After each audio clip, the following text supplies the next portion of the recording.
तो सानम बसे बुंदरा मने सांतार सावता यूट्यूब चैनल रे सानम कोठेन ले सड़े टी गोड जोहार तेन दो अपुरन जहाय बाहागढ़ नायके बाबा कन्हई किस्कू गोंके सावते अबरन रेसनेल गोंके जहाय रोबिन हेम्ब्रम गोंके उनकिन मध्य रे चे पार्थक्य को मेना चे डिफरेंस मेना उनकिन तलार ठीक है। तो ना को फोन कपाल मारा चलो तो जैसे हम लोग को वीडियो स्टार्ट कर लेंगे।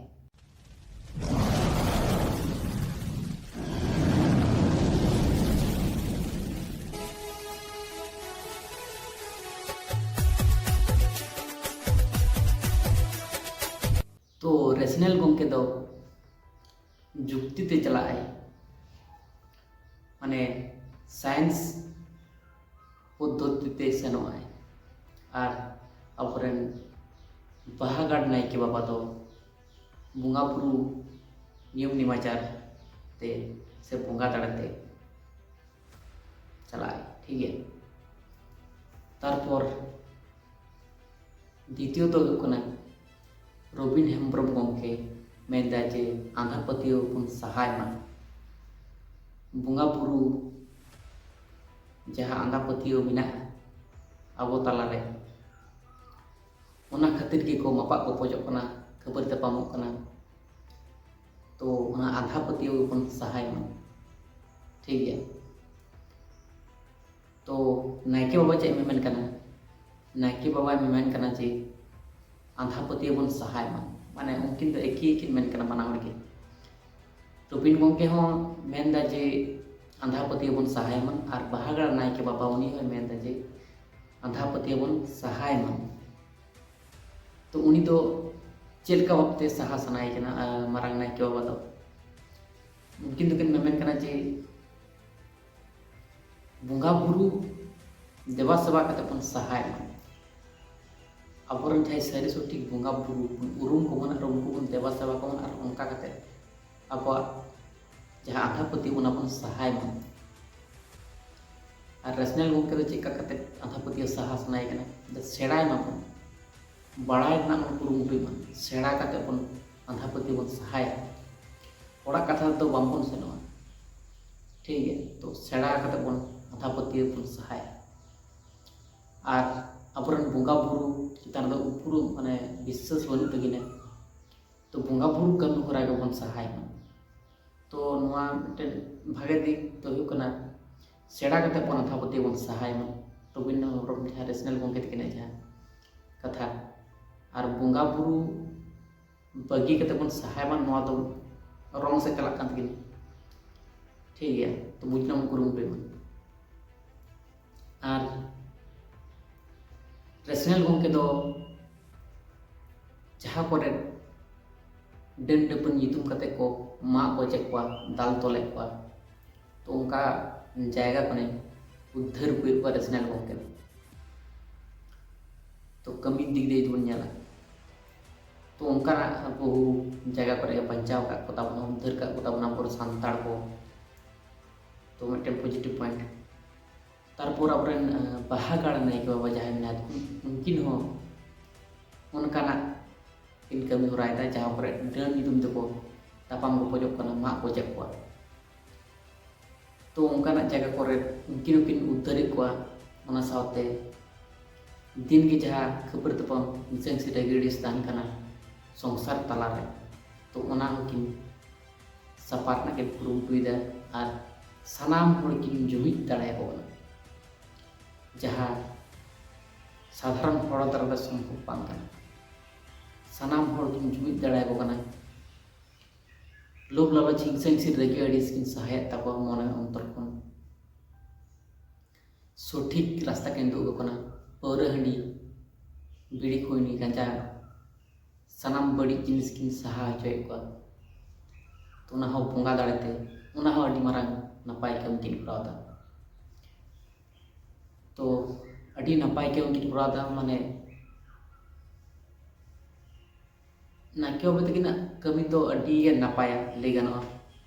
तो बुझ दुबन बुझ दाड़े ठीक है। और रेशनल गोंके तकिन उनकिन हो नपाय गे तकिन कमी होरा तो ठीक है। तो तो सानाम दिसोम हर किन चिंगाव को सठिक रास्ता किन उदूग को ठीक है। तो होना कथा और रेशनल गमके दो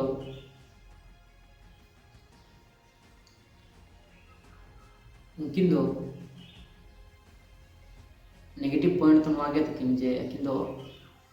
बंगा बुरु बांकिन पतियौ बा ओना खातिर अब लय लाक्चर अरिचली धर्म परम निम्न विचार ओना हो बांकिन कुसिया कना।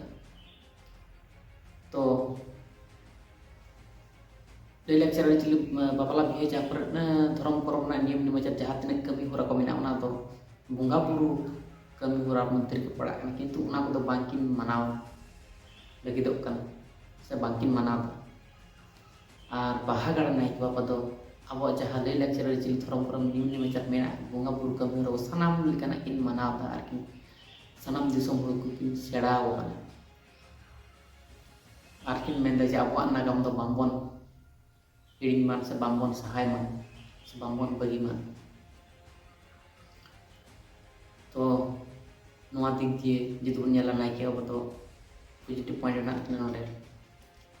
रेशनल गमके तकिन जहाँ रबिन हेम्ब्रम गमके तकिन जहाँ उद्देश्य मिशन तकिन उनकिन किन खोजक कना से अब दिसोम रेबन राज रुवाड़ मन से अब दिसोम रेबन सवानम सांतल बन सुधरक बन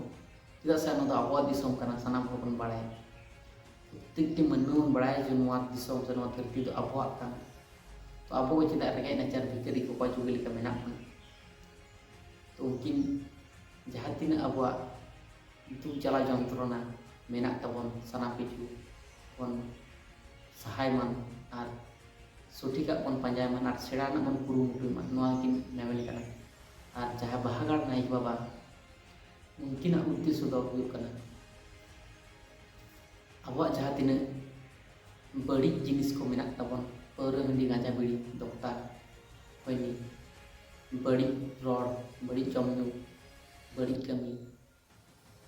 सानाम किछु बड़ी जहाँ तीन मेना सानाम किछु साहा काते भाले अपन जमनु मान भाले अपन रड़लाय मान और भागे अपन कमी मान। तो नवा किन खोजक कना और आबोरेन सारी सठिक आबोरेन बंगा बुरु अकय को कना को नवा को उरुम कुमाबन ओना किन खोजक कना। ओना साथे अब दिसोम रे अडी नाहाचार रे मेना बना अब लय लाक्चर अरिचली धर्म परम निम्न विचार सठिक भावते बांबन बन माना मान ओना किन खोजक कना। ओना साथे आबोरेन बंगा बुरु बन देवा सभा मान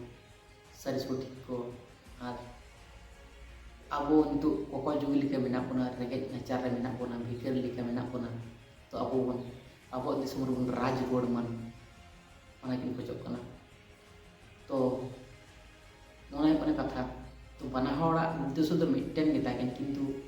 कमी तकिन आलादा भावते तरीका सिस्टम तकिन आलादा भावते ठीक है। तो साना बना हड़ के अब चेंगाव नाकिन कुरुमुटुयदा ठीक है। तो नितो अब सानाम को बुझ लगा बना ओकाटा भागे ओकाटा बड़ी नीचे को विचार करते बन नेला और उनका हर तबन ताड़ामा ओकाना हर तबन ताड़ामा ठीक है। तो ओना कथा